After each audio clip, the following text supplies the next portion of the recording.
Retail group Massmart says it's put contingency plans in place to ensure business is not disrupted. Thousands of its workers are on strike today, demanding better working conditions and better pay. To discuss the possible impact of the strike on small businesses, I'm joined now by Small Business Institute CEO John Dludlu. John, good afternoon. Thank you very much for your time. We do know, of course, that many small businesses, they go and buy their stock at Massmart stores, like, for example, Macro and others. How do you think this strike, if it continues for too long, would impact on small businesses? Raden, thank you for inviting us, and good afternoon to you. You know, this is a very disturbing development in the economy.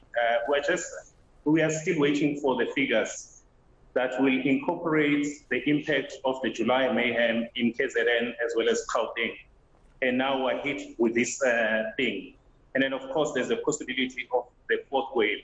Let me just give you a bit of context. Last year, we did a study about the impact of COVID. That was before the numerous lockdowns that we went through. And that study estimated that as many as about 50,000 SMEs may not survive throughout the COVID period. Now, let's not forget what we aspire to as a country. The National Development Plan says that we must create 90% of the jobs. They must come from the small business segment of the economy. And to do that, by the way, we have to create as many as about 39,000 small businesses a year that are sustainable. So we're way too far.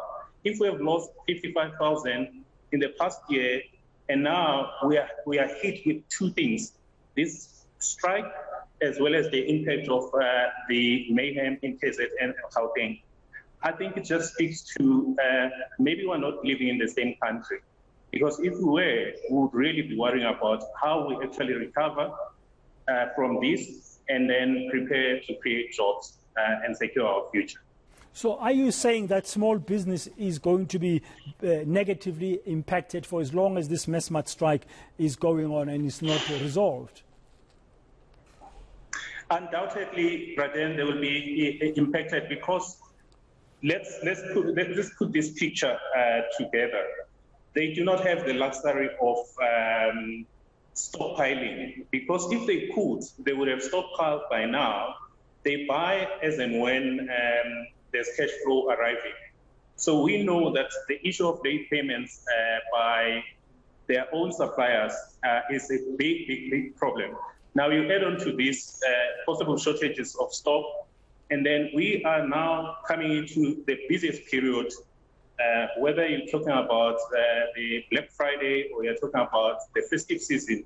This is where they are supposed to be catching up on lost sales during the many lockdowns of the past year.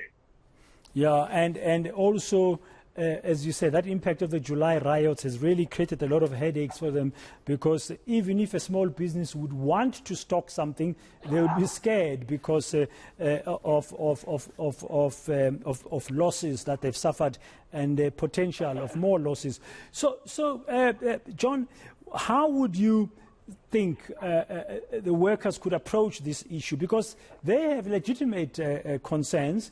I know the economy is not doing well, but they say from last year they've been talking to Massmart and they're not being listened to. There's no consultation. Massmart has gone on to make some changes in terms of working hours, has reduced them, and including making some of them work on a Sunday, but there's no double pay.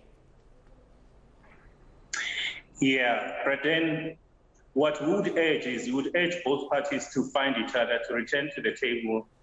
The crisis we face of youth unemployment, of 44% expanded definition of unemployment, is just too ghastly to contemplate. We cannot have tens of thousands of people losing their jobs, because we know how this always ends. At some point, once they've rejected each other's offers, one will forcefully implement and unilaterally implement the offer on the table, and this will result in job losses. I think we should try as much as possible, all of us, to avoid the calamity and catastrophe of further job losses on this very bad economy.